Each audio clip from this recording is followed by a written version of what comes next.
আমরা এখানে বসার পরে দীর্ঘ অনেকগুলো বিষয় নিয়ে এখানে আলোচনা হয়েছে। তো এমন অনেক বিষয় আলোচনা হয়েছে যে আলোচনাগুলো আপনারা আগে থেকেই জানেন।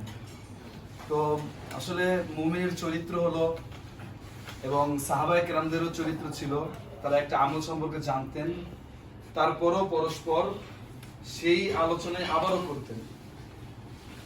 কেন করতেন? আমি তো এই বিষয়টা জানি, সামনে বিষয়টা আলোচনা করি। যখন সাহাবায়ে কেরাম একটা বিষয় সম্পর্কে জানতো যে সালাম দিলে এই সওয়াব,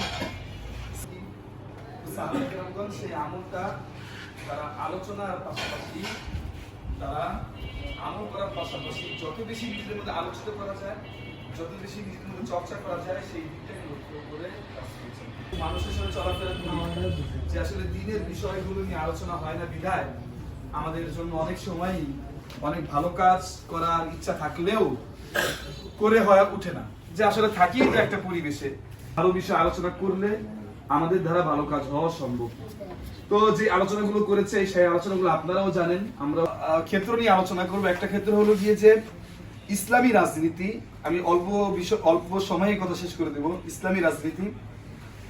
আরেকটা হলো গিয়ে ইসলামী রাজনীতির মধ্যে আমার ধর্মটা এমন যে আমি কিভাবে চলবো, আমার জন্ম থেকে মৃত্যু পর্যন্ত কিভাবে অতিবাহিত হবে, এই সকল কাজের মধ্যে এমন একটা কাজও নাই যেই কাজ আমার ধর্মের মধ্যে বলা নাই।